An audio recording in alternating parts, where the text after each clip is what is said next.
All right, there we go. Welcome to another episode of Games Recap. Another case of the Moon Days. So if you're watching the recording of this, you probably don't know what went on, but we went like 10 minutes with no audio. But thanks for the Twitch live watchers out there for letting us know that we are going fresh from the weekend and forgetting like the standard procedures. This show would not work without the Twitch viewers who show up live. Seriously, we would have been 50 miles into that one, and then. Well, I guess we don't have an episode for the day. Yeah. Well, I am Brandon Fan. This is my co-host, Larry Charles. And we are bringing you Games Recap every morning, 10 a.m. Pacific time on a twitch.tv/blue_champs. It's a great place to see us fuck up and have fun and see how we roll with the punches. If you're watching this after the fact, you're probably watching us on our youtube.com/bluechamps. If you want to support us, and if you are supporting us, thank you. Yep. Because that is keeping the lights on and helping us achieve our next immediate goal, which is to turn this into an audio podcast. So this is a daily thing, obviously, for the server space and everything. It costs a little bit more, and that's just covering up the basis, right? If you like any shirts with our faces on it, go to our bluechamps.com/blue merch and help us out that way, yeah. Or become a Twitch Prime subscriber, whatever ways you want to throw your dollars at us. Do it. That just reminded me of pole dancing. Because you said throw I'll pole dance. So I just see this we'll buy a pole. We'll put it in the middle of the table. I'll be more literal, and I'll find a way to make the pole itself dance. And that's probably just as surprising. All right. So today's topic, as we were mumbling quietly before, is about how PUBG Corp is finally bearing the hatchet. Yeah. Right, so a little background between Epic and PUBG. PUBG was originally, is still using Unreal Engine, but they are the OG in the Battle Royale game, as in they popularized that genre to what it is today. And it was in early access for a while until it was made public. And Epic is, of course, played a lot of support to make sure that their engine can handle 100 plus servers, 100 plus people per server. And as you can remember, if you're a developer especially, Unreal Engine was mostly known for corridor type of shooter, tight spaces. It wasn't known to handle what it can handle today, like open terrain, right? Yep. So they really helped kind of that team to bring it up to performance. And in the meantime, Fortnite, which was more like a tower defense type of game, was not getting a lot of traction, right? It was a 5-year plus game at that point. I would say, I think they had sold 400,000. So I remember seeing a headline, something like 400,000 early access or pre-order type customers who had paid full price, which was decent. But for a 5-year production with how many people I would imagine was on that team, that might have been numbers that weren't as great as they were hoping for, which then led to the shot heard around the world, so to speak. If you want to break that down, you're a better historian than I was. This is just unfolding. When Fortnite finally made the decision, right? They pulled the trigger, and this crazy great idea came to them in the vision. Out of nowhere. Complete nowhere. They added a battle royale mode into their Fortnite, and that was, as they say, the rest was history. The rest is history. And so, of course, it became a phenomenon. It was the best steal of the game that any company has ever done. I mean, no one's looking back and regretting that decision. But, of course, there was a litigation because, obviously, there feels... I mean, the PUBG Corp rightfully felt like they were being stifled and betrayed because they were basically helping them build a competitor. Yeah. So the way to break it down quickly for any of the viewers out there, PUBG Corp using the Unreal Engine to develop. They weren't PUBG Corp at the time. I think it was just Bluehole. It was Bluehole, yeah. So they're using Unreal Engine to develop PUBG. They were, submitting bugs and like making fixes and tweaks and working with the engineers at Epic Games to get their game optimized and running properly. And unfortunately, Unreal Games is also a game developer who was like, hey guys, we got this game. We have this game mode that we've been doing all this behind the scenes stuff. Let's see what it will be like if that was in our game, which was probably like a conversation between 6 people. Now, I'm just assuming. Yeah. And then over a weekend, maybe 2 weekends, 3 weekends, a small team of people interested in doing the let's just see. Yeah. Ended up making something pretty dang cool. Yeah. Which now makes over $320 million a month. Yeah, something ridiculous like that. And it was some sour grapes for sure. Yeah. At the same time, people will defend Epic saying it was fair game. And it was a weird period because if you want to have some fun of real-time reactions from us, just go to our Roundtable News on our Game Dev Unchained podcast. We talk about how it was unfolding. Yeah. But basically, this is a developer that creates an engine that promotes indie development, right? Mm-hmm. And Bluehole at the time was an indie developer. They were very small for the type of game they were making. Yeah. And so being the number one game developer for Unreal Engine, they took the idea and basically put it in their own game and became a better game. Yeah. Right? I think that, like, and I'll say this as a designer, like, we know that a lot of people borrow, a lot of game ideas get repurposed, recycled, or reinvented in new software. I have no problem with that. Where I always was, like, laughing was the timing. Our game starts on this, airplane. You parachute out of the airplane and you land on the map. And then the Fortnite version was, well, our game starts on a bus blimp. Yeah. You parachute out of the bus blimp and then you land on the map. And I was like, oh man, so you can't hide the fact that you were inspired. Well, there was you know what I mean? There was a few coincidences, right? Because when it happened, right? PUBG was in early access for a while until December of whatever that year was. And then Fortnite came out with their mode 2 months later. Yeah. So they didn't even give them enough breathing room to be in a public release. Yeah. Like a gentleman, all right? And actually give them like 6 months to actually enjoy that period of being in public release and enjoy the monies flowing in. Yeah. So not just that, they went out 2 months later, and anyone that has any inkling of how game development works, that game took about a year to get to where it was, right? That means while they were helping PUBG in early access, they were developing this, coinciding with that development, knowing full well day one they will be a competitor. It just seems too much of a stab in the back in front. That's the part, I guess, that I always sided on the Bluehole. I always sided with Bluehole just in ethics. Yeah. I didn't think that it was. I didn't think how it was done was like right. I thought that it was. I disagreed. Basically, I disagreed with how that game was rolled out. Am I happy the game exists? Hell yeah. I think it's a fun game. I see it's a cultural phenomenon. Yeah. And everything good about it is still good about it. So I won't ever take that away. Yeah. But I was one of the people who was like, oh man, it could have been a better way. Yeah. There could have been a better way that would have not shown other developers that the engine company might take what you make and then enjoy it for themselves. And I think that was the shock for me, is the like, oh damn. I didn't know. Yeah. Didn't know you can do that. I've never seen an engine company do something like that. Yeah. And Unity, of course, took swipe at it. Everybody was kind of like pointing that out in public. I mean, it was too obvious of a move. The little similarities, like you jumping out of a bus versus you jumping out of a plane. Plane. Yeah. I mean, there was just obviously borrowing elements that they felt was successful. It's that old applying meme to their own. Yeah, you can copy my homework. Just change it a little so the teacher doesn't know. Yeah, man. It's just, I think it would have been a fair game, even if they did all that, to at least give PUBG 6 months. You know what I mean? After public release, to at least give them that. Because the thing that I commented when it happened was, at least make it look like the idea just came to you, right? Not like you were developing while helping this development team. 6 months to a year is fair game. And that is coincidentally when all the other Battle Royale games started to click, because that is when they saw the success, and that is when they started to incorporate. Yeah, and even with Battlefield Call of Duty, it took them about 6 months to 8 months to kind of incorporate that mode and make it bug-free, right? 2 months. Bug-free? Well, bug-free-ish. That's a low blow. But like 2 months, dude, 2 months, that's insane.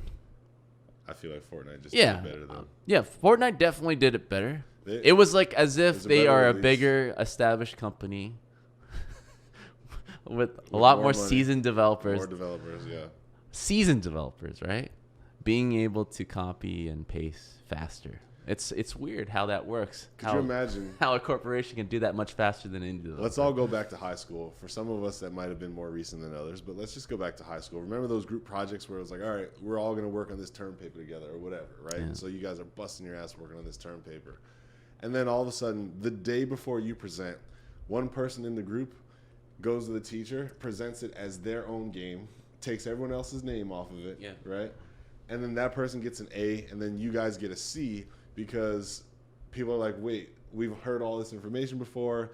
Michael did it by himself. Yeah. You know, Michael gets the A, you guys get the C. How would you feel? Yeah. I'd feel pissed. Yeah. I legitimately feel like we worked together on this product, and now you're taking advantage of all of that before we can take advantage of it as the company who has come to you using your engine, paying your tax, paying your engine tax, right? Because we're making money now, we have to abide by what we agreed in the contract, which was over a certain amount. We're going to make sure you get paid this. So we're paying you. We're developing the game with you, so now you have a heads up. And then you still took it and made your own thing, which you don't then pay us for. I don't think Epic ever paid a cent to Bluehole for Fortnite, ever. No. I don't think so at all. No. What was funny was PUBG was still paying 5% royalty. Yeah. After it being stolen from them. Yep. So they still pay the royalty for. Yeah. But today's topic is about bearing the hatchet, right? So obviously, being number 2 is never a bad thing. They're obviously successful in their own way. Hey, I may not be McDonald's, but Burger King money is still pretty exactly good. So that's the situation that they're in right now. Both Fortnite is thriving and never looking back, and PUBG has its own faithful and loyal audience that I think in the marketplace it's very still unique, right? It's a consistent world. All the other Battlefields and Call of Duty, they're always restarting their formula, right? Every installment. And so PUBG at least have the advantage of having a consistent marketplace to continue. And we talked about a few games recap ago that Glenn Schofield has been brought into the fold. And so the PUBG universe is only getting stronger from this point forward, and I look forward to it. Out of all the Battle Royale, I enjoy at least looking at PUBG because it's more grounded, right? It's more modern shooter. It's guns that I'm familiar with. None of the sci-fi stylistic stuff. I just want to get in the game and shoot, and it feels better, right? You don't like the boxing glove gun? Yeah. It's like it's just too much for me, right? As a traditional first-person shooter, like PUBG is still having that appeal. It's just too buggy, right, at this point. And if they are bringing on great talent to kind of bring that AAA formula to it, I think it has a chance to actually really claim its piece of the pie, which is always hundreds of millions, right? These guys are doing just fine. Yeah, I'll look at it this way. And I do complain about when people do this because I'm going to be very hypocritical right now, but again, I'm just going to reiterate, like if we were to take all the other games off the table and just look at the revenue that PUBG generates and then ask a developer, do you want to be part of this or no? They're going to, of course, right? Like it still makes a ton of money. Now, rightfully speaking, they might have felt like they deserve more. They definitely didn't deserve the way that the partnership went between Epic and Bluehole. So like I can understand why the lawsuits came about. But I can also understand now where things are to just be like, look, we're just going to, you know what, we may not win this one in court, or it's going to take resources to win this in court. What do we really get out of it? Like the industry already is where it is. Fortnite's not going to get pulled off the marketplace just because Bluehole tries to sue or get some sort of damages out of it. Yeah, they try to. None of that stuff is going to change anything. No, right? You just got to make a better product and let the audience speak. As Low BF Canty, he's like, I share the sentiment. The building aspect of the game is distracting, right? Yeah. I never liked that Fortnite part. Like, it just felt like they carried that over just to kind of keep some semblance of the old game over. Yeah. But, like, for me, if you want to build shelter and a home and camp out and whatever, that's fine. But the way it's being used, it just feels so gimmicky. You know what I mean? You're just building a wall and you're just climbing. You're building a wall and you're climbing. It's like, this is not even a fucking... No one builds houses like this. It's a pursuit game, and then it's a shoot maze building game. Yeah. Right? But, like, I'll say this. I'm not going to lie to you, man. I have never played any sort of, like, video game shooting experience like that, right? Like, I've played a ton of shooters. that one has just a unique approach to how combat is handled in that game. And love it or hate it, it was definitely far left of anything I'd experienced before. Right. So it had an opportunity to be standout. You know what I mean? So I didn't hate on that part, but I will say this: the skill cap was like, fuck. When you start playing it and you're like, oh no, I'm in a fight, and you like go over to your wall, then you try to put your wall, then you try to put your floor, and then you see your other guy has like a. Like he can do wall, wall, wall, floor, wall, wall, wall, floor, wall, wall, wall, floor before you can even do one piece, and then he gets real high up and just eliminates you. Like that was a very awakening moment from my early Fortnite days. Yeah, that's my turning off moment, right? I come from the days of like shooting people as the main crux of the game, and imagine going paintballing, and you're supposed to be on equal. Here's my gun, here's your gun, based on skill, and you start building a fucking fort. It's like, what the fuck? Yeah. Where the hell are you going?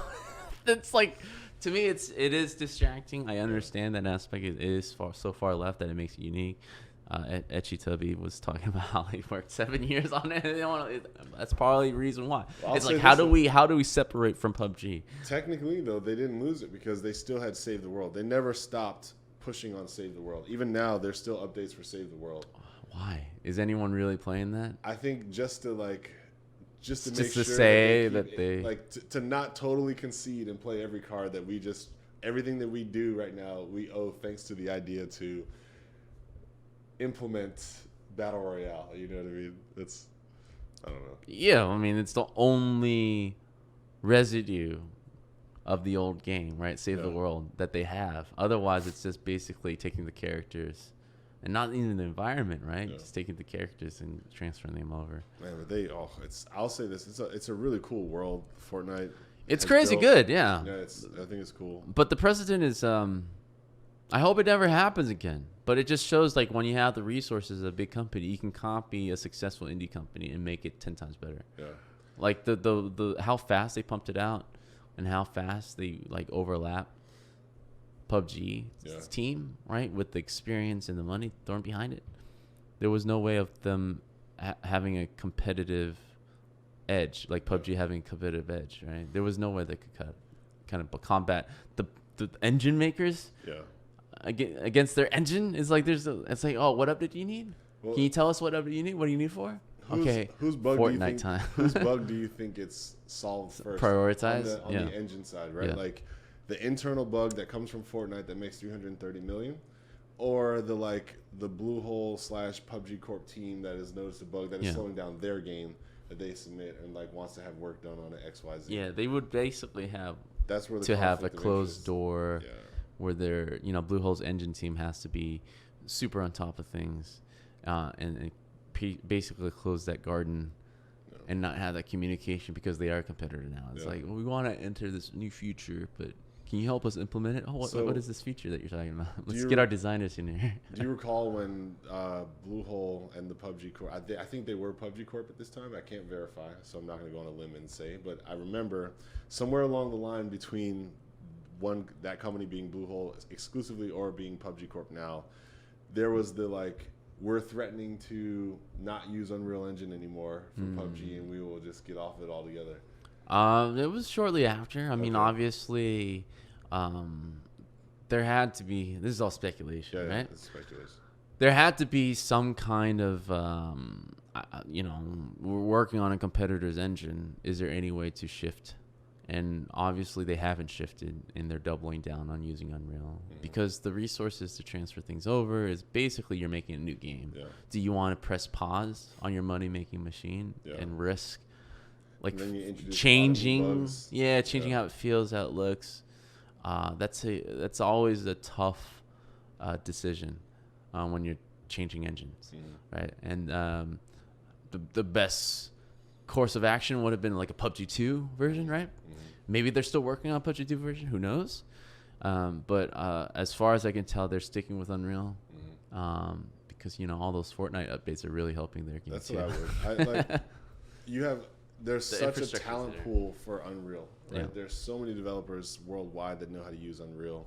So many schools that are teaching Unreal because it's free. Yeah. It has the better ecosystem if you're on the game development end, in my opinion. Yeah. And the updates are more regular, right? Yeah. The Unreal, how Epic works is they focus on their game, and whatever falls out of that benefits everyone else. Unity doesn't have an equivalent of a Fortnite game. Yeah. All those features would have to be built in-house or started. It's too tough to kind of go back and forth. And the resources at Unity isn't the same as a Fortnite team that is all about making it work, right? The sad thing for me is just, I think my business ethics side still will like silently weep for the PUBG Corp side. And this is an example that I've brought up before, right? Where like, let's say you go to a casino and you put $100 on the table, and just for whatever reason, you picked the right bet, the right horse, and you win $10 million in chips, but in chips, right? So as you start pulling your chips across the table to yourself, and you're like, yeah, I got all this money, other people nearby decide that you don't deserve to have that much money, right? And like, we'll take and take and take and take. Now you still, let's say by the time you get your money, you still have, let's say like 8.2, right? You don't have the whole 10. Everyone is still like, you should be thankful you got the 8.2, but it's like, no, I should be thankful that I won the 10 and I should have the 10. Like the business ethics side of me is always like, yeah, I hate it when people lose out on what should rightfully be theirs, but I understand where things are today, why they are today, and I understand the move of being like, you just cut the losses and let's move forward and let's try to come up with a good idea. Let's try to spread out our business. Let's try to So I feel as a developer that's finally bearing the hatchet with Epic and going out saying that publicly, I think they probably have confidence in their plans going forward with the acquisition of Glenn Schofield's company, Striking Distance, and having a game plan of how to make it look better, right? Play better, and become more of a staple in the Battle Royale game. Because I still feel like those two games, number 1 and number 2, are very distinctly different. Right, one is very stylized and I think has a younger audience maybe. And PlayerUnknown still has a more grit, right? And even with Battlefield and Call of Duty kind of having their own version, those guys they come and go every year, right? You just got to wait them out and then they leave, and you still have the genre to yourself. People are gonna go back to PUBG too, as long as if they can start making it look like Battlefield and Call of Duty and is a persistent community, they have it. Because those other two genres, like we mentioned before, will never switch to a persistent world. Because they're milking the cow right now, right? Selling $60 games is the business plan. They're not gonna shoot that down until they have to. So we got a quick little couple of comments I'd love to unwrap. It's Low BF Canty. Low BF Canty. What could you do for PUBG 2 though? I have no idea how you expand Battle Royale feature wise. I think first of all, being the art guy, updated graphics. I mean, updated animation, updated visual effects. There's a huge opportunity there to rehaul or overhaul the existing game right now. If they can make that and make it feel like a legitimate AAA experience, I'm in, dude. Even though I hate the Battle Royale genre, as in I hate standing around, but I like the grittiness of PUBG where I would give it a try, a better try, and make it feel like camping, right? Like you're with your 3 other buddies and you're just scavenging and hanging out a bit. So as a designer, when I look at any type of game experience, especially if someone's asking me, how can we do a new version, or how can we do part 2, or how do we expand this? I remind myself of what are the essentials that made this experience? What are the pillar essentials that made this experience in the first place? When I hear Battle Royale, I don't explicitly think 100 players on an island that jump off a plane that then look for weapons and try to kill each other. What I think of is, let's just use 100 players. I think of 100 players who, through some sort of competition, whittle themselves down to 1. Right? Now, the jumping out of the plane doesn't change that part of the experience. You could lose that altogether. They could already be down there. You know what I mean? Are they all on the same island, or are they on instance versions of islands where it's 1-on-1 25 times? Because it's 100 people, so it's a 50 versus 50, 25 to and it keeps whittling itself. There's so many different ways that you can play the idea of whittle down the competition until you're the last man standing. That as long as you think about it from the essential standpoint, you can start coming up with some really cool and great ideas that will still be a battle royale, but it won't be the such a closely, like, so similar derivative to the original that it barely feels like a new product. Yeah. And that's what I always suggest, or that's where I start from when I'm trying to reinvent or add an addition to. Here's an opportunity to have 100 people in a server. Yeah. I mean, that's attractive. The way, like you said, it has been derivative is everyone's trying to whittle down to one person, right? It's like, all right, you're playing team deathmatch. Let's introduce all these other gameplay modes. Yeah. You know, capture the flag, you know, what do you call it? Search and destroy, right? Planting a bomb. These are different areas of the map that you can conquer the map and claim as winner, right? Aha, everyone on this map just died because I planted the bomb. Yeah, exactly. Gone. Exactly. Yeah. All right. That I think motivates a lot of teams to band together and protect the base. Yeah. Right. It'd be how we talked about this before. How awesome if we all have to approach and take over this base because a certain team, like a team of 20,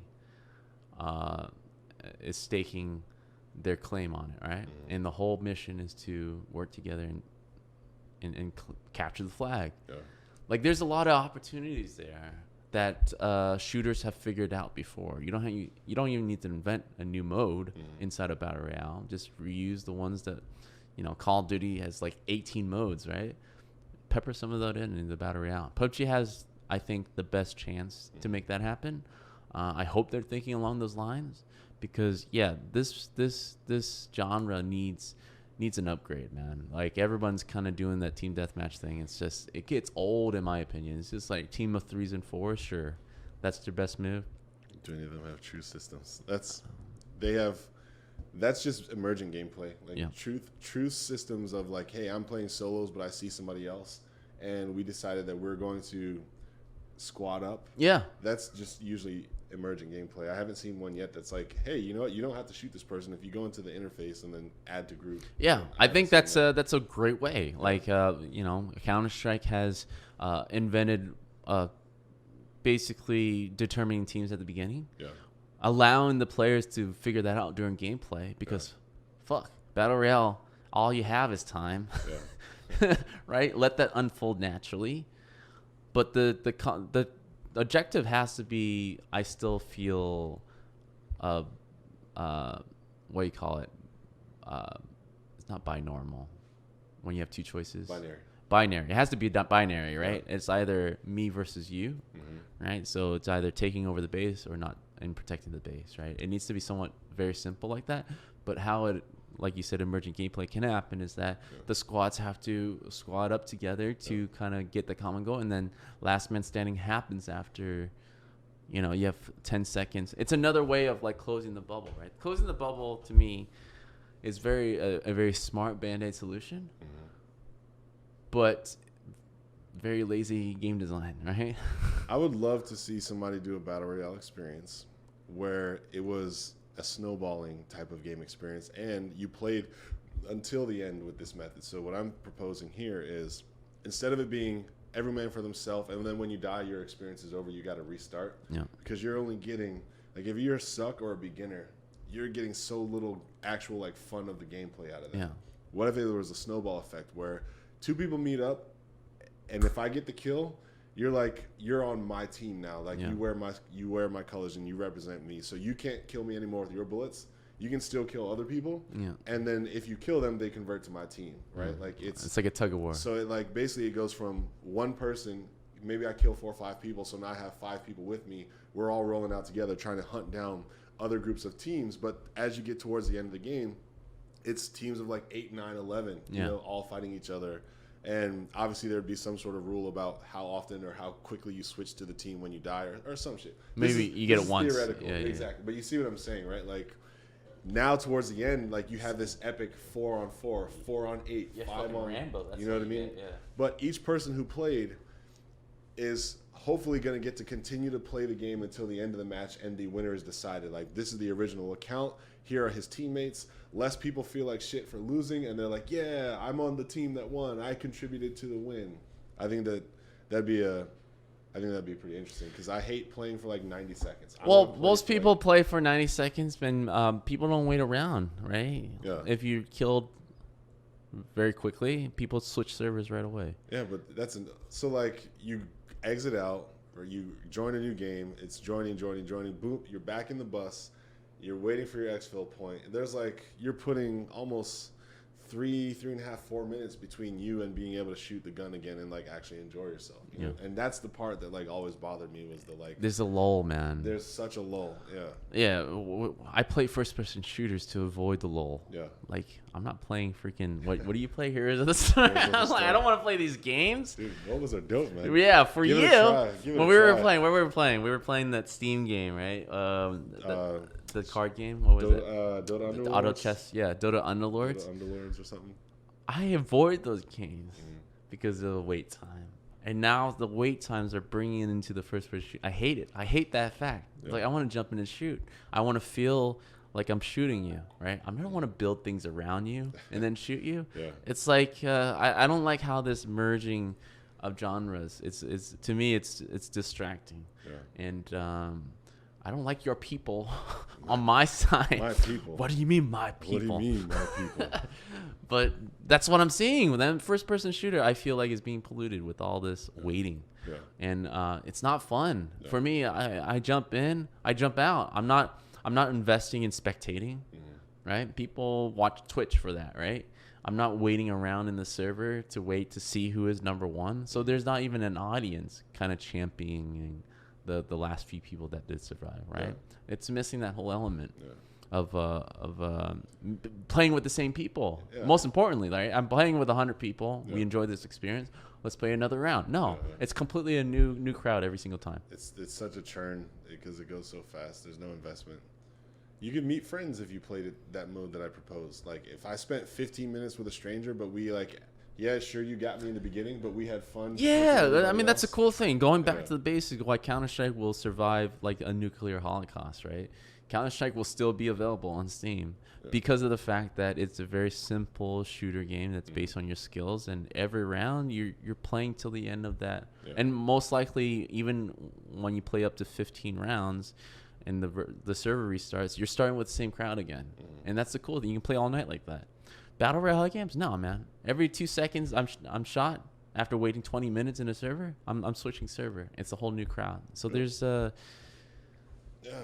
that's not what first-person shooters about, man. It's about like seeing that stupid ass name, right, and hating that person the whole time, and like not like banana spritz. I hate you. God, and thriving on the fact that you're gonna get them back like several rounds from now. That's what I miss, man. So you ever watch those YouTube videos of like, you know, kid gets angry for getting killed or camped or whatever, and then like you watch this video of this person progressively reaching their breakdown point because a better player just keeps killing them. Like, oh, you only got me because you got this. No, man. Okay, run it back. You like, man. There's no time to rage. I want to see the rage. And then where's the rage? They just bust into tears. You always use the shotgun, man. Oh yeah. It's like, you have an auto rifle. You're that good. You play with an auto rifle. Come on, man. Some of my favorite. Oh, that was actually during our play session. This kid was mad. A backseat gamer. This kid was just upset at a gun that's available for everyone, and it's like, oh, if you're so good, don't use that gun. But I love that banter, dude. Yeah. You're not going to get any of that at Fortnite. Yeah. Or any other Battle Royale game. And that's the thing, too. Like, it muddles up the looting because part of the shooting genre is about enjoying different types of guns, right? And you do pick up certain guns, but at a certain point, to me at least, it feels like noise. You're just picking up shit. Yeah. You're looking at stats, picking up shit. Like, there's no... You're not glorifying over using the Glock over the P90 or like there's no separation. And that's the RPG element of first-person shooter, right? At the very basic level, the different guns that you use, how it impacts your enemies and how it, the spray is different, the timing, the way you trigger it. No, I'm just picking up a random thing of loot and just piling. It's extra weight, right? Yeah. I don't know. It just muddles up the whole idea, and I just don't like the fact that you guys are taking away from me. Like everyone's playing these games. It's like, it's so boring, man.